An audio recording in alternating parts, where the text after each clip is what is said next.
Aloha and welcome to Island Connections. I'm Ibrahim Aoude. TMT, 30-meter telescope, or someone told me this morning, too many telescopes. So we have three guests here to talk about it. Bianca Isaki, board member of KAHEA, Professor John Osorio with the Hawaiian Studies program or school at UHM, and Shelley Muneoka, also a board member of KAHEA. So if you would like to first begin, like Bianca, with what is your interest in this TMT topic, and how you got involved in the issue of indigenous struggles and struggles in general in terms of Hawaii's people. Thanks for that. I'll take the easy question. How I got involved. I was at the law school, UH Law School. I got a Casey Jarman Environmental Law Fellowship, and you can take that anywhere. I decided to take it to KAHEA when Shelley and John were actually there too, and our program director at the time said, there's this Mauna Kea issue, you're going to work on it. This was in 2011, during the summer after, the permit had been approved, I think in February, for constructing the 30-meter telescope in the Mauna Kea's Conservation District. And so I kind of jumped into it midstream during the contested case before the Board of Land and Natural Resources. And how, and then kind of hung on since then. From there, John, would you? Well, Hawaiian Studies curriculum and all of the professors really are pretty much in one voice on this. We teach about the Aina, we teach about the Kanaka Maoli, relationship with the Aina, our responsibility for protecting sacred places, but also our responsibility for protecting all places. And in the case of Mauna Kea, we have been opposed to the existence of those telescopes on the mountain, and certainly to the placement of one more, really from the beginning. So this goes to the issue of sacredness, it goes to the issue of Hawaiian practices, it goes to the issue of respect for our dependence on the Aina and its dependence on us. And Shelley? Yeah, I started working at KAHEA in 2010, and while I was there, my job was to do kind of community education and outreach on the various issues we worked on. And so Mauna Kea was just one of those issues. And I think your question was, my interest in the TMT. And really, it's more an interest in protecting Mauna Kea. And TMT happens to be the one that's in front of us right now. That's good. But at that time, I really didn't know very much about the issue, and I learned a lot and met a lot of incredibly smart and committed people that had been fighting it already for a long time. So during that work, they had invited us to go up to Mauna Kea, and from there, it was a really transformative experience, and it really made me see that I would be working on this long after I stopped working at KAHEA, for as long as I needed to, and probably for the rest of my life. And so that was just the little doorway in, but the commitment is much beyond that now. Yeah, and I must say I'm from ethnic studies, and our department was unanimous in terms of support of Hawaiian movement in the opposition to the TMT and maybe other telescopes as well, but also, the indigenous struggle and Mauna Kea as a symbol of that, one of many, over the recent contemporary movement against militarization and all of that. So that brings me to how would you, John, for instance, how would you characterize the struggle over the question of Mauna Kea and the TMT beyond what Shelley mentioned, that she's for Mauna Kea and the TMT happens to be? I think that the struggle is a fairly broad-based one. I think that's how we're seeing it develop now. That the kernel, the very center of that struggle are the cultural practitioners, the people who see the sacredness of the mountain, the people who have been up to the mountain to defend or to practice there, and who have watched and seen as the summit of that mountain has slowly become to resemble an industrial park right before their very eyes. They are the foundation of this movement. But what it's really is attracting as well are environmentalists who are concerned with the impacts, the collective impacts of the 13 telescope properties that are already there, and the addition of this one fairly large, project as well. Environmentalists, biologists, who have expressed concerns about this, and then there's hosts of people who are coming to this because they actually see, the continual breakdown of the political process by which these things get approved. And I think we can draw a genealogy of this back to PLDC and, the hundreds of people who came out and gave testimony, to the testimonies against the first appointment by Governor Ige of his DLNR head. I think that these are all a part of this, a sense that, the public should not be helpless and should not be disregarded when we're talking about projects that involve, really huge investors with lots of money and deep pockets, and government officials who are basically taking their testimony and taking ours, and we know it's not a level playing field. We know that we have to basically be much more insistent about staying the course, because we're really facing well-funded, very influential, very powerful kinds of institutions. I'd add in there too, like the Department of Interior hearings. I mean, I think that was like a huge mobilizing event. And I mean, just to maybe go off of what John was saying about the creation of an industrial park and a conservation district, I think a lot of people are looking at this too as like, is the state doing its job? Are these agencies, specifically UH, which is now managing, has the Office of Mauna Kea Management, is the DLNR doing its job? And I mean, I think all of that is all tied up with indigenous rights because of the way that our state is fractured, but still kind of held together by this public trust, which is being heavily challenged by the ways that both, I would say everyone in the state has been handling it, both the UH, DLNR, and even like other agencies such as OHA and the governor's office. Yeah, and it's interesting, like, KAHEA is involved in it because it is like a coalition, right, of Hawaiian cultural practitioners and environmentalists and anyone else who has who's interested in protecting the environment, in Hawaii, right? So could you say something more about that or something related to it? Yeah, I think KAHEA is in an interesting spot, right, kind of at the intersection of Hawaiian cultural practitioners and environmentalists, which oftentimes in these kinds of things try to get pitted against each other. And it's something that we've worked hard to say, Hawaiians are environmentalists.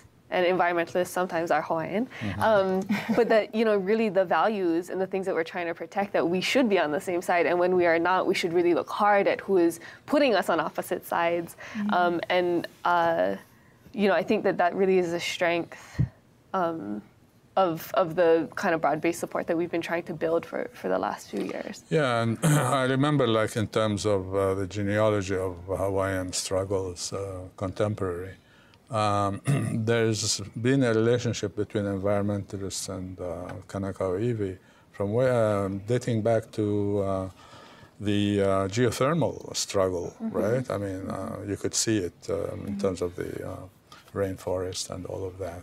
So, as it should be, I mean, it should not be divided between Hawaiian and Hawaiian or environmentalist or what have you and Hawaiian, Yeah, and not to say that there aren't differences. I mean, I think that people come at it from a different perspective, and I think, especially in the last, 5 or 10 years, you're seeing people who really are coming from rooted in Hawaiian culture and practice, that are learning, the language of maybe Western environmentalists or conservation, but are able to really bridge that in a way that previously maybe was not as clearly articulated, but now I think very much. So we have that language that we can draw on, and it's increasingly becoming closer together, I think. Yeah, and I think we should remind people that actually Hawaiian culture as practiced before contact. Mm-hmm. I mean, it was in keeping with the environment, in terms consonant with the environment, all these practices, etc. And we know from the way they pre-contact Hawaiians organize agriculture and water use and all of that. So it is important to remind people about this as a background for looking at why Hawaiians are against the telescope. So is it really a matter of being against the telescope, or as Shelley said, it's protecting the mountain? But there's more detail to that. If you could begin talking about that. Well, we are talking about different systems of thought and values, and I mean that's one thing. Unfortunately, I could go on and on that for days. To put it really, really simply, a Kanaka Maoli traditional worldview sees the aina in its wholeness and in its particular parts. Those parts of the aina that are places where people ought to live, where people ought to develop, where they ought to perhaps cut down a small forest in order to make room for a taro garden. Those things are acceptable because you're guarding the deeper forests that basically trap the moisture and the rain. You become really, really careful about mountaintops because their environments are fragile, and they can, this is consistent with the Ahupua'a system.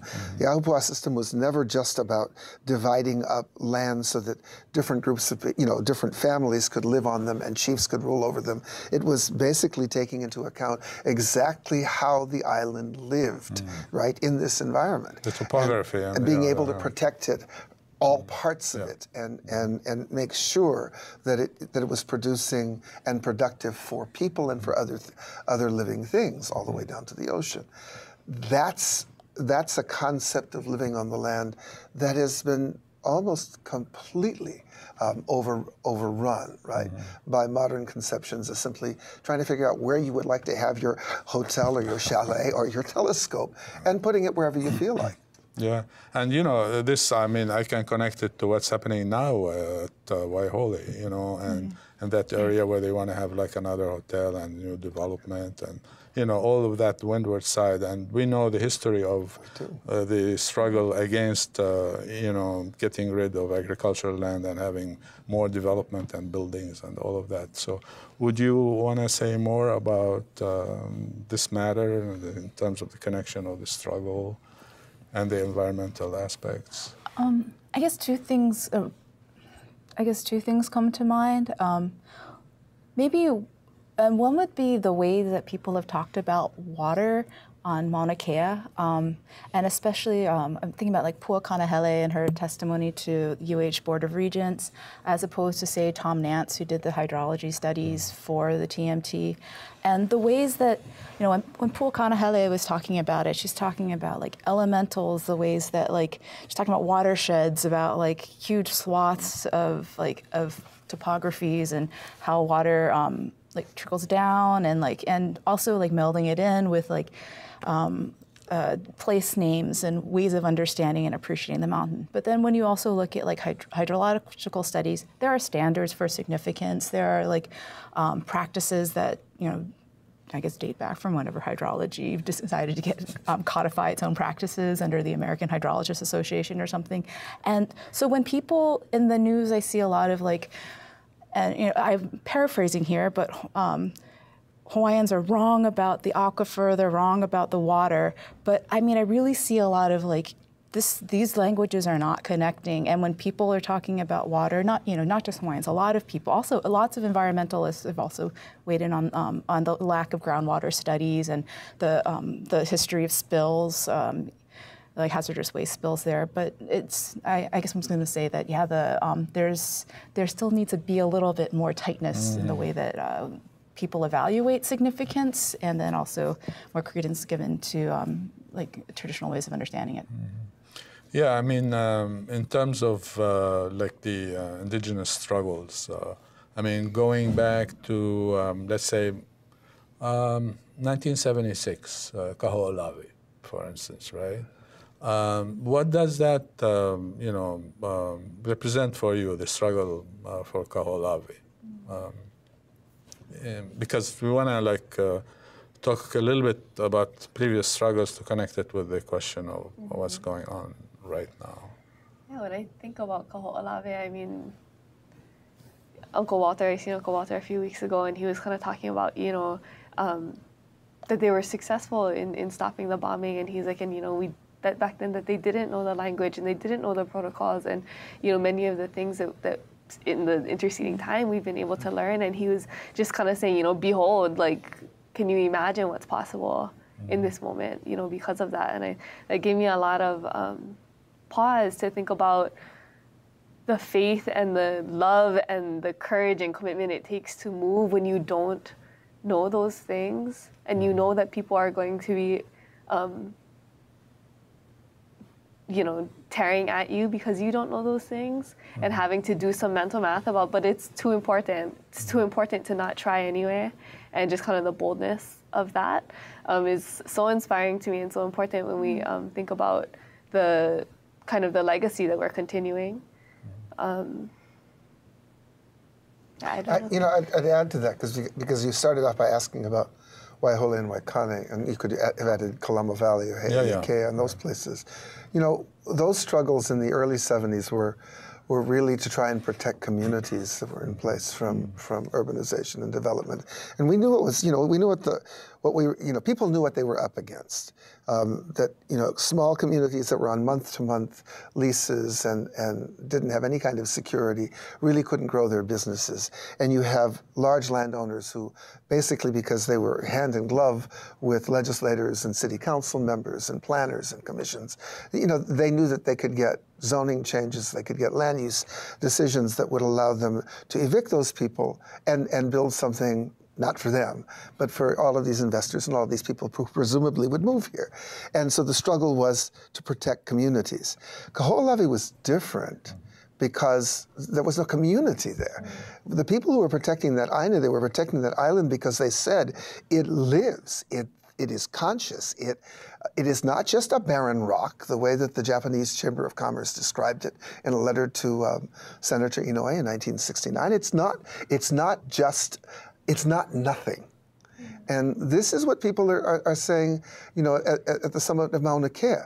You know, it's too easy for policymakers and planners and investors in particular and telescope makers to look at something and not see what is there. And, you know, it is a hard thing to do. You have to be able to articulate what it is that you find important and sacred in these places. But you cannot stop doing it just because people don't understand and they don't speak your language, as Bianca said. Yeah, I mean, on this question, you know, like why I brought up Kaho'olawe, because you have the people who were supporting the Navy and, you know, the military and, you know, bombing Kaho'olawe say, well, can't you understand this is for the protection of the United States and we have to have you know, precision bombing or whatever it is, you know. And so the Hawaiians should understand that they are part of the United States and therefore they have to like pitch in, so to speak, and by destroying, you know, an island. That's I mean, that's some of the discussion that was going on then.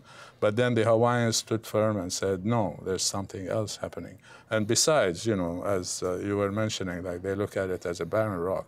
Like the question is, who made it barren in the first place, you know, and what kind of significance is that to like not respecting Hawaiian culture, the Hawaiian people, and all of that. So could you say, or what are your thoughts about that, and other things relating to it, you know?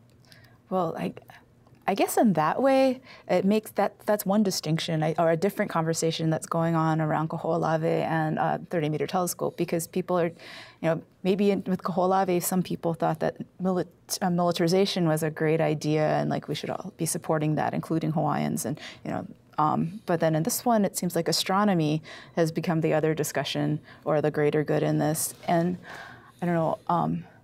I think someone said astronomy, or this issue is about astronomy the way that Brown versus Board of Education was about education. I mean.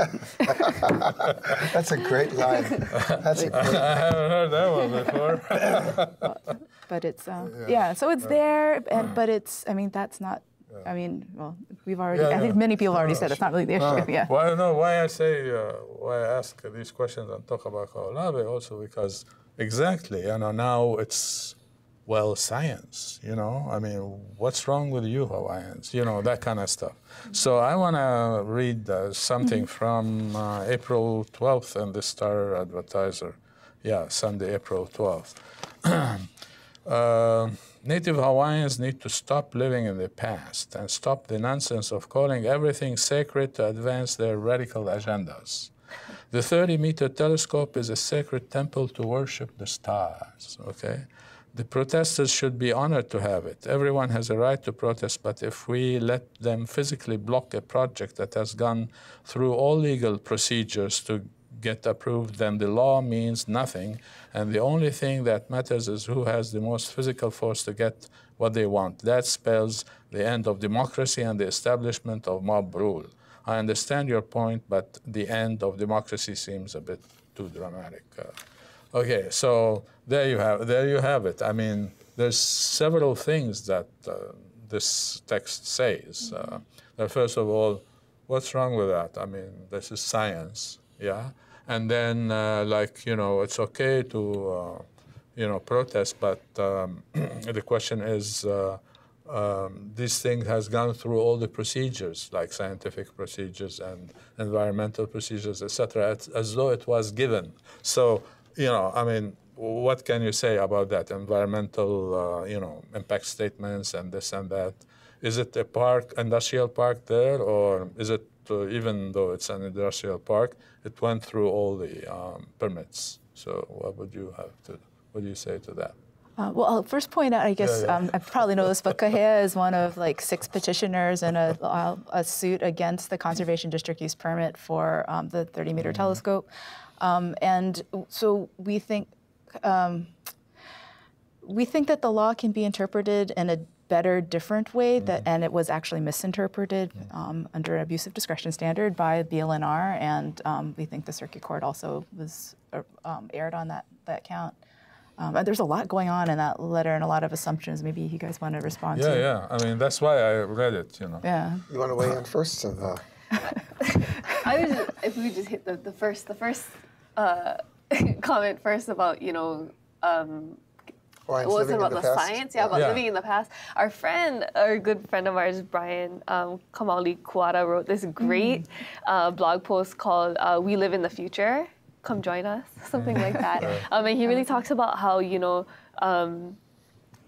Hawaiians had our own science, we have our own science, and it really considers the future and the impact on the future. And that really, it's kind of ironic because the telescope technology, they want to look 13 billion light years or whatever in the past, but yet they're accusing us constantly of living in the past, yet simultaneously their science recognizes the importance of the past and studying what came before. Absolutely. So there's a little bit of a misconnection there. But I think, really it plays into kind of very ugly descriptions of Hawaiians being backwards and outdated and wanting to go back to living in shacks and, all of that kind of thing, which is just absolutely not true. I think, to me, I think traditional sciences are all the more difficult and powerful because they include the parameter of how it impacts human beings, how it impacts our lived environment. And I think, without painting with too broad a brush, that Western science can sometimes, for the sake of, purity of the science, doesn't take those things into account. And from their standpoint, that makes it a cleaner science from my perspective, it makes it kind of less real, because people are real and the earth beneath our feet is real, and those impacts really matter. And so I don't know, it's like I have a hard time even like, I don't know, accepting that argument. Yeah, before, you know, I want to add something like one other thing that people would say who are for the telescope, you know, and say, why are you guys doing all of this pilikia, is that, the Hawaiians were the first navigators, and, you know, looking at the stars and studying the stars and improving their navigation. Here's your chance to improve your navigation even more and look at, you know, like the universe and try to explain. Look at the stars you can't see. I'm interested in that comment on the end of democracy. Because there's been lots of actually ends of democracies. Absolutely. When Hawaii was ceded to the United States with the opposition of practically every living Kanaka Maoli in 1898, and who actually expressed their opposition to annexation in petitions. This was our country, and yet it was, you know, who considered the democratic will of the Kanaka Maoli, who were the largest, you know, voting population. And we outnumbered, you know, the people who gave this country away, something like 7-1. So there was an end. Did that bring an end to democracy in total? Did this bring an end to liberalism in the world? Of course it did not. It was just too bad for us. There are other examples of this kind of thing that you see historically in Hawaii. The decision basically to evict hundreds of people from the Waikiki Plain in the 1920s in order to make room for hotel development, and the really undercover kinds of movements to buy and sell land between bishop estate trustees and other kinds of people in the 1920s. All of this, by the way, documented in Barry and Nakamura's wonderful MA thesis. Was that the end of democracy? The decision basically to claim Hawaii as a territory of, as a state, as a U.S. state, and not giving the people here the right to real self-determination in 1959. Was that democracy?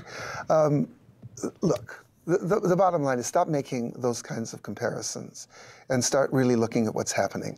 A number of people, a large number of people object to this process. Are they the majority of people? Maybe, maybe not. But this issue is not going to be settled by people accusing Kanaka or anybody else of bad faith or being refusing, you know, to basically sit down. We have been at all of those contested hearings. We have been appearing in the courts. We have done everything we can to convince people that what we are actually looking at is a better future for Hawaii, not a past. Yeah. And, you know, looking globally, at the practices of the United States, you know, they always intervene in the name of democracy, liberty, and freedom, and all of this, you know. And then the consequence of interventions like Iraq, Syria, etc., is total devastation. Anyway, so we don't buy this kind of thing. If one looks at it globally, especially. And of course, as you said, like the multiple times that democracy has been like crossed out by those people who talk about democracy. You know, the United States government, for instance. So, this is a very interesting thing. What I want to do now is show a segment from the rally at, in front of Bachman Hall. And I think it's ready here, and see like the students, your students, okay, passing rocks and then crossing the street and going to the lawn in front of Bachman. Before you do, I just want to point out that they were passing rocks, not to throw them at anyone. No, this will become evident.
lokahi, ko kako ohana, maka mauna o wakea.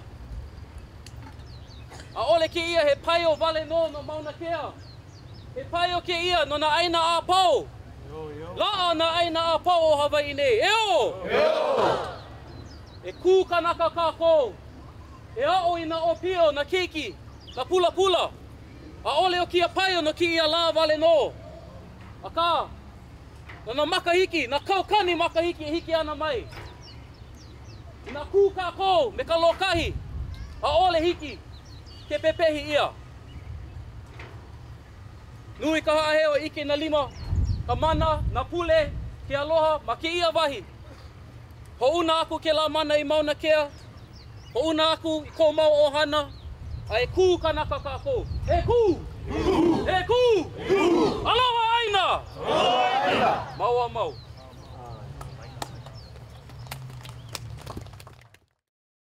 Yeah, so were you at the...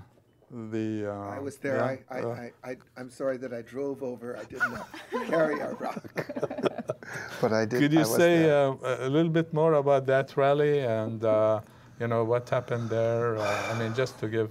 You know, I think probably Shelley got the same impression. It was just a wonderful testament to how, you know, how this movement is coming together. There were just lots of people there who were celebrating our culture, celebrating the chance to speak our language, and there were people there who really know a lot about this particular issue.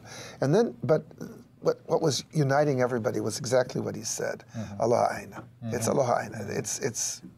That's what this movement means. It's love for this land.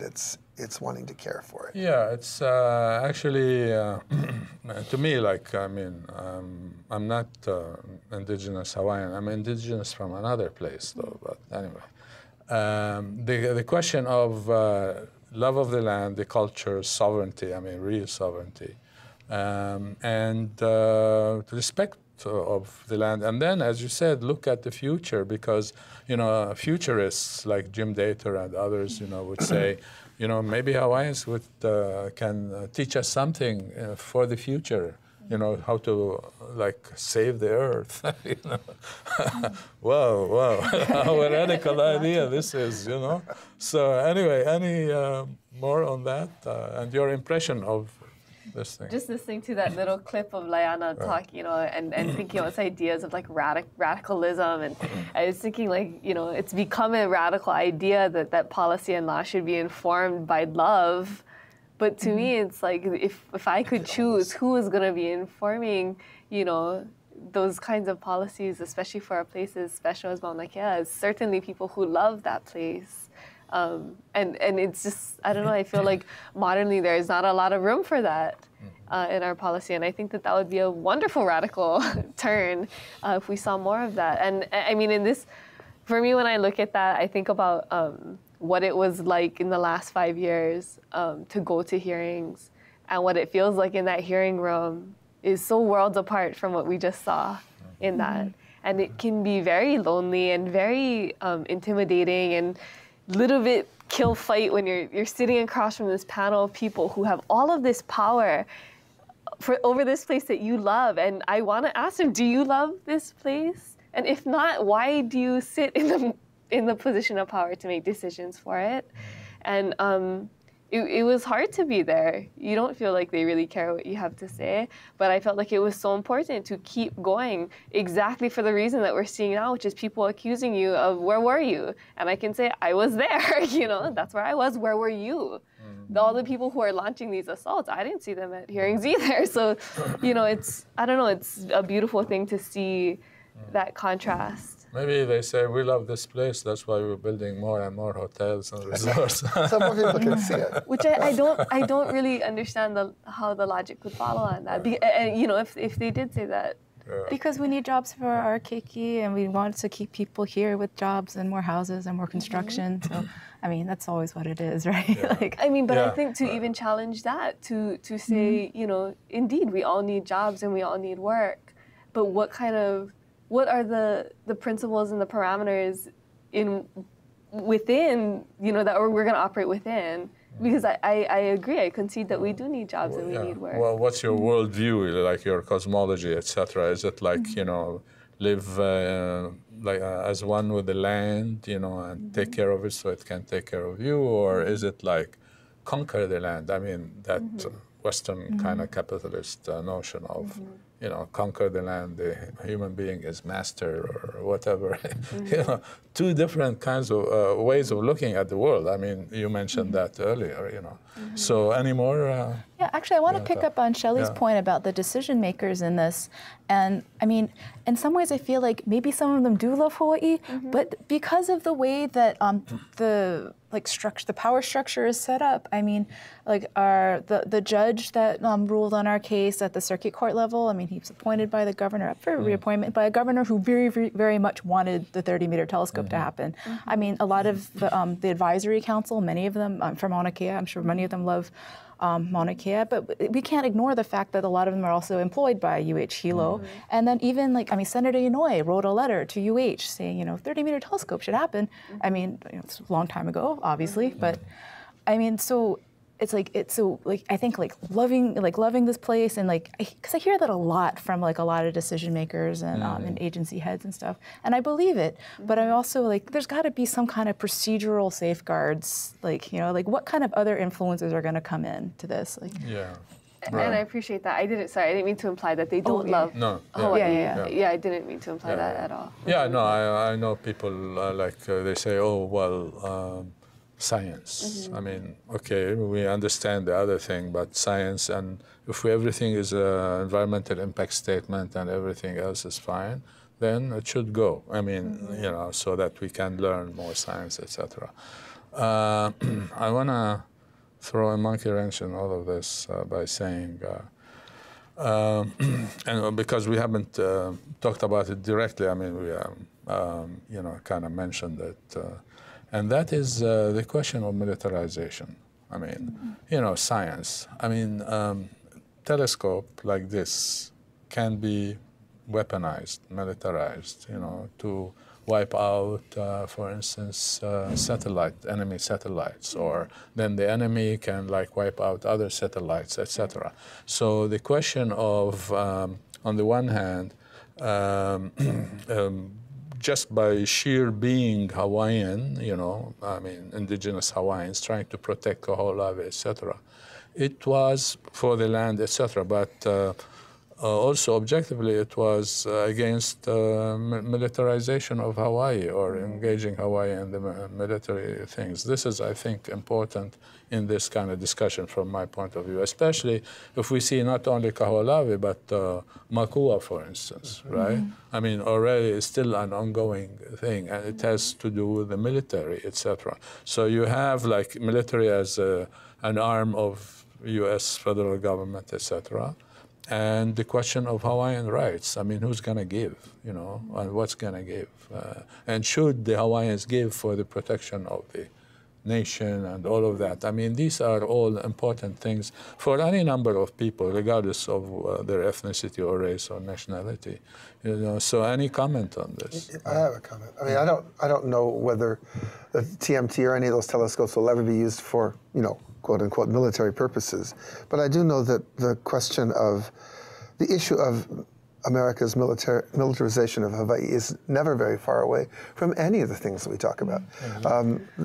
It is militarization that really brings the United States into possession of Hawaii in the first place. This is well-established historical narrative that we could show over and over and over again. We're not taken over by the United States except for Pearl Harbor. And it is military use that, you know, continually provokes throughout, you know, our society objections to, but it's not just to the military. It's really to this overriding kind of belief that our land, the land of our people, that this precious place can be used for anything that is useful to the military, useful for science, useful for investors and you know, construction companies and jobs and all of those sorts of things. It's this absolute denial that the island itself has a life and a relationship with people that if you nurture that relationship, if you allow the reconnection, we can make a better life here. It actually is not just a negation of the island itself, it's a negation of the people who live on it. We really don't count in any of this. It's wealthy investors, it's big corporations, it's unions, it's, you know, and it's the military. It's what they want that ultimately matters. So the fight that we're involved in, right, is something that, you know, it's ongoing. It's not going to just be this. It's a fight basically to get government and society to actually see that a different way of living on the earth is possible. Another monkey wrench in terms of like the question of we are doing it for science, you know, is that, well, actually, if you look at any kind of construction, whether it's a hotel or et cetera, it's not, oh, it's good for jobs, et cetera. But there's someone profiting from it. I mean, exactly, you mentioned it 2-3 times. The corporations, the people who build the telescopes, you know, et cetera. They're looking at the bottom line, how much money we're gonna make of it, and then when is the next telescope gonna happen? Because, you know, how many telescopes are there? Like 6 or however many, I don't know, 13 or whatever, you know. I forget the number. There are 13 complexes. 13, yeah. There are more telescopes. Yeah, more telescopes, but 13 complexes. So already, like, you know, before they said, okay, we will build an X amount of telescopes and that's it. And now you have, you know, you said Inoue. I mean, Inoue, who is Inoue? I mean, this, you know, senior senator, you know, he passed away. And he did bring a lot of money, I mean, for Hawaii, but how much money you get from the money he brought, you know, to Hawaii, or who got it, you know? I mean, that is very important to look at it, that it, and you know, he's pro-military. I mean, he was pro-military all the way. So there is this, to me, there's always a military connection, you know, to the indigenous struggle, etc.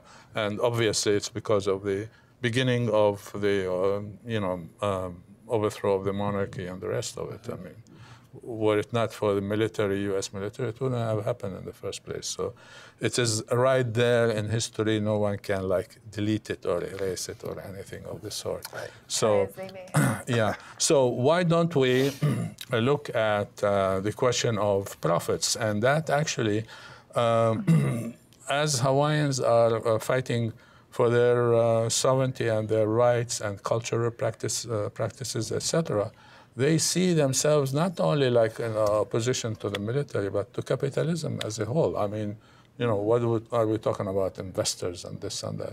Would you want to say something there about was that? an interesting article recently in Civil Beat. I can't remember the author's name, but she made the case that actually astronomy isn't a big business, that they don't really make money. That was the claim. And one thing that I noticed that she didn't mention, though, in any of that, any of the discussion of like, well, it takes a lot of money to operate the telescopes, was like the actual public information that like the Yale got, was it $7 million, or it broke down to $80,000 per night of for viewing time on one telescope. And then OHA released some other information, just looking at National Science Foundation minutes, that said it was like, oh, more like there's like $100,000 per night viewing time. This all came up in the context of when UH was applying for the 30-meter telescope sublease. So I think there is money, and I mean, if her articles is exactly correct, I'd be curious where all this other money we're hearing about comes from. I think one other thing. Oh, sorry. Go ahead. Were you going to bring up something from the? Oh. No, I thought I might have the article about the Yale thing, the amount. Yeah, and that was years ago. That was like. Yeah. Yeah. Are you? Yeah. Shelley, you have photos and things as you like showing them. Maybe you can talk about it. Is that okay? I mean, sure. This one first, and then. Sorry, I didn't mean to be making noise over here. I just wanted to say, when you're asking about the money, you know, just that UH is only paying $1 a year for lease rent to be up there, and then they're turning around and subleasing that for no money or for $1 a year to other institutions to have telescopes up there. And so it does kind of beg the question, where is the money? And so when it came out, we were able to identify that Yale is is paying $80,000 a night. That's the discount that UH is getting to use these various telescopes. They're getting free telescope viewing time. But unfortunately, they're supposed to be collecting fair market rent and then using that money because it's public land for public good. But you can't put telescope viewing time into a fund or anything that's going to bring about clear public benefit. So that's part of the problem of the arrangement. It's a kind of a shell game. I mean, so if the university is getting benefits, and it does, then those translate as benefits for the whole public. So we've met the public trust thing. It's the same thing that the state used to do with ceded lands revenues, right? It didn't actually, before there was an OHA, and even after there was an OHA, they didn't actually give money to OHA for the Hawaiians' prorated share. They basically said, look, Hawaiians, most of this money is going into education, and Hawaiians have children in education. Therefore, we're meeting the public trust requirements. I think, and it's really important that we not start talking about money as though that's a negotiating kind of principle here. I think we should be talking about money as to find out, I think you're absolutely right, where does the money go? And who does get this money? And how much of an economic benefit is it really, even to the people who live on Hawaii Island? How many of the people who are actually participating in the construction of this come from Hawaii or being trained from Hawaii? It might be a really good idea for somebody to initiate a study over the dollars and cents of this. Not again because it's something we should negotiate over, but because this is a public trust, and the public has a right to know. Right. Yeah. You want to show some pictures? Sure. That's a good one. So this is a picture of the first day of construction for the Gemini telescopes. This was in 1994. And I just show this because people don't see the destruction, right? The picture is just after the telescope is already built, and it's just standing like a sentinel up there as if it just appeared. But, very, very much so, there has to be destruction before they can start construction. And here's another one, and it's a little bit difficult to see, but you can see here in the front of this photo, the lighting's a little bit hard, but you can actually see the material here of the pu'u that was pushed off the side to grade and level to make a flat plane so that they could put the telescope there. So that's the kind of destruction, that to me, I beg the question, if you are unable to restore that, why are you being allowed to do it in the first place? And so, now TMT is saying, well, we're not going to go onto the top of these pu'u, as we have long been saying is like totally egregious. And they want some kind of like pat on the back for that. But the truth is that their telescope is so large that they couldn't put it on top of a pu'u. And they got a pat on the back for it. Yes, they did. It was their mitigation measure. Yeah, right. yeah. So we'll show more pictures in a few minutes. I want to go to a segment where Cha Smith is being interviewed regarding the matter at hand. This has been a long journey for you and for a lot of people. What does this feel like? What does this mean to you? This feels like a culmination of years of resistance, and the people that are gathering to stop the bulldozers now are people that have been working on this issue for many, many years, decades. So yeah, this is really wonderful to see everybody throughout the world coming to support the sacred mountain. And a lot of the figures that you guys compiled over like decades almost. I mean, yes.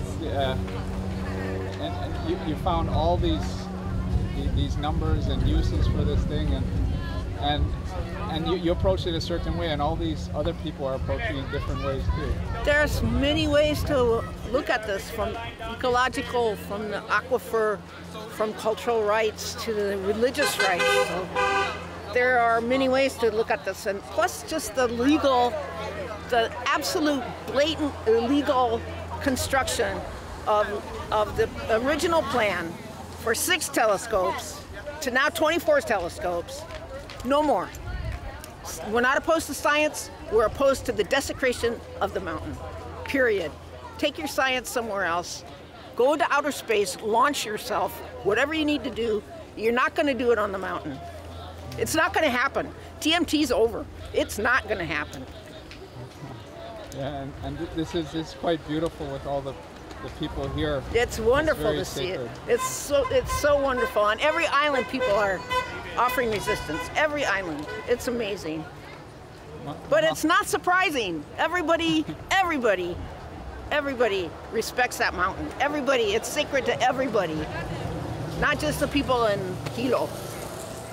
Yeah, people know the depths of the beginning of this, the history with this mountain, and the cultural importance of this mountain is just, people know what that is, so.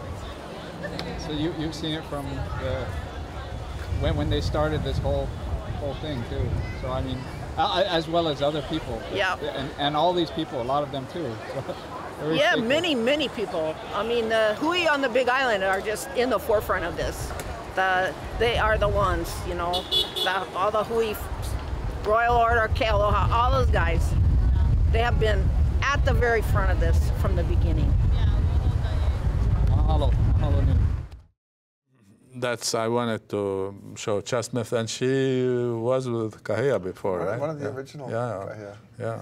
So that's why I wanted to show it. yeah, it's good to see her. Yeah, so actually, you know, in terms of, I'm interested in the question of science, you know, and we have mentioned, we talked about that, but still, you know, the people who like have been rallying and demonstrating, etc., are they, you know, I know what you mentioned, but are they interested only in like protecting Hawaiian lands and nothing else? I mean, are they interested in doing that only? Your take on what you have seen so far. Anyone? No, they're you know, I mean, I think that people who are on that mountain and people who are fighting for that mountain are really thinking about, you know, Hawaiian ways of knowing things and Hawaiian sciences as well. This is not a separate kind of issue from GMO kalo, for instance, or you know, or even if it to take, because Master Navigator Babayan actually talked about navigation. And you did earlier as well, navigating by the stars, and wouldn't our ancestors, of course, love these telescopes? You know, the real irony about this is that it was sciences and this major academic discourse in Europe and America that simply could not believe that Polynesians could voyage on the open ocean without compass and sextant. And that kind of belief held well into the 20th century and was really only actually disproved by Hokulea, by people actually practicing this in 1976. I mean, you know, today nobody takes seriously the notion that you can't voyage on because we've tried it too many times. But think of how easily any memory of that could have been wiped out. If Maupiailug, for instance, who had died without ever making this voyage, if the last of these navigators who'd been doing this for countless generations had not handed down their knowledge and allowed it to, you know, to be brought into the 21st century. It's too easy to disregard a science of a people that you've conquered, you know, physically and militarily. It's too easy to say that they have nothing to offer the world, and that's why people are up on that mountain. Right. The other thing I'm interested in is the question of the social and political movement that has been ongoing in terms of contemporary struggles, etc.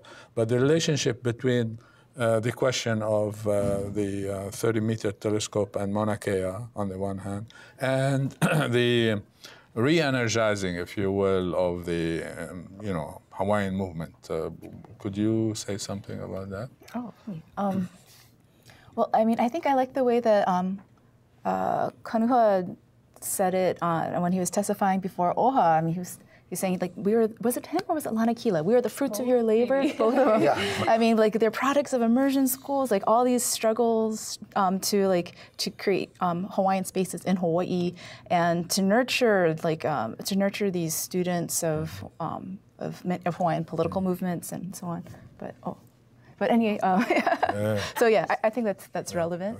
Okay. And there's also the mural that came up at UH. I think Shelley brought a great picture of it. Because I'm looking at how this struggle, the current struggle, really has re-energized the indigenous movement for sovereignty and the social and political movement and the relationship between it and the larger movement. I mean, the non-Hawaiian movement. For improving, Hawaii and standing to all these kinds of environmental, violations. In fact, by the big corporations and all of that. Yeah. I think it remains to be seen. I hope that we are re-energizing a broader movement, but to a large extent, it depends on how much the environmentalists and the people who want good process in policy making and in law stand with us on this. Yeah. I mean, and don't get scared off by accusations that we're mystics or religious fanatics or those kinds of things who are anti-science. Yeah. It really is a time for people really basically to support each other. But my interest was in terms of the re-energizing of the indigenous movement and then connecting with. I think that's exactly as Bianca was saying. I think that is happening, and I think it's been happening now for a long time. Right. Yeah. So that's good. Any final words, Shelley?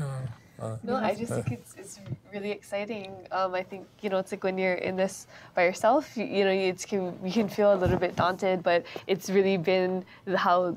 Like that spell has been broken, and seeing each other and being inspired from each other is now it's just catching like wildfire, and that's the energy that you're talking about.